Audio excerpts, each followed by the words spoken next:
Hello everyone, এতদিন জানতেন land ফোনের জন্য টাকা দিতে হয়, এবার আপনাদের মোবাইল নাম্বারের জন্য টাকা দিতে হবে।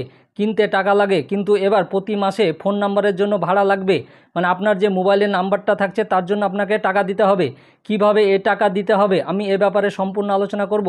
আপনারা শেষ পর্যন্ত দেখবেন। দেখার আগে যারা নতুন আছেন চ্যানেলটাকে সাবস্ক্রাইব করে দেবেন, আর যারা ফেসবুক থেকে দেখবেন অবশ্যই পেজটাকে ফলো করবেন। কি বলেছে দেখুন, স্মার্টফোন ব্যবহার করেন কিংবা ল্যান্ডলাইন, তাহলে আর শুধু রিচার্জ কিংবা বিল মেটালে চলবে না। এবার ফোন নম্বরের জন্য গুনতে হবে ভাড়া, আর সেই টাকা দিতে হবে গ্রাহককেই।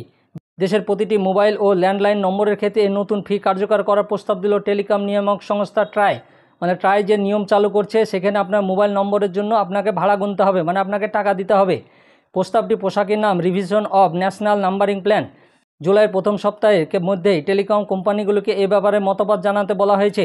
সদ্য সমাপ্ত লোকসভা নির্বাচনের বড় ইস্যু হয়ে উঠেছিল মূল্যবৃদ্ধি। নিত্যপণ্যের আগুন দামের আজ ভোটবক্সে বেশ টের পেয়েছেন নরেন্দ্র মোদী।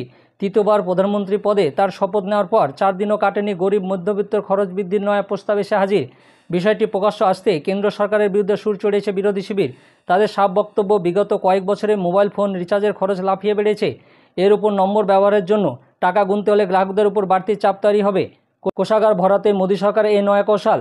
ট্রাইয়ের অবশ্য সাবযুক্তি, ফোন নম্বরের সংখ্যা সীমাহীন নয়, গ্রাহকদের জন্য প্রয়োজন মাফিক নতুন নতুন নম্বরের সিরিজ বের করতে বেশ সমস্যায় পড়তে হয়। তাছাড়া 5G পরিষেবা ও অন্যান্য প্রযুক্তিগত উন্নতির জন্য বর্তমানে প্রচলিত নম্বর ব্যবস্থায় আমূল পরিবর্তন দরকার।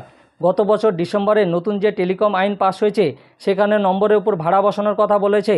মানে গত ডিসেম্বর মাসে যে টেলিকম আইন পাস হয়েছে, সেখানে নম্বরের উপর ভাড়া বসানোর কথা বলা হয়েছে। অস্ট্রেলিয়া, সিঙ্গাপুর, বেলজিয়াম, ব্রিটেনে, গ্রিস, হংকংয়ের মতো প্রায় ডজন দেড়েক দেশে ইতিমধ্যে এই ব্যবস্থা চালু। ফলে বিষয়টি নতুন কিছু নয়।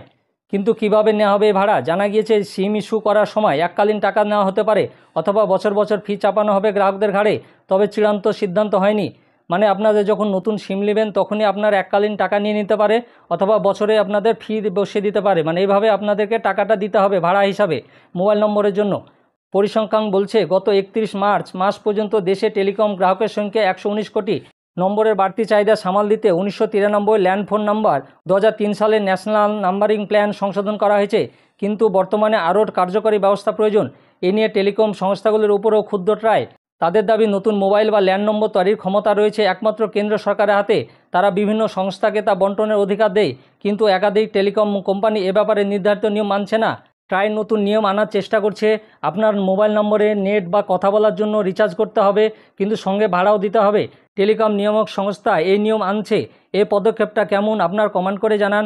আমার এই ভিডিওটা ভালো লাগলে লাইক এবং শেয়ার করে দিবেন, আর যারা নতুন আছেন চ্যানেলটাকে সাবস্ক্রাইব করে দিবেন, আর পাশে থাকা বেল আইকনে ক্লিক করে দিবেন, যাতে এই সংক্রান্ত আরও ভিডিও আপনি প্রথমেই পেয়ে যান। আর যারা ফেসবুক থেকে দেখবেন অবশ্যই পেজটাকে ফলো করবেন। ধন্যবাদ।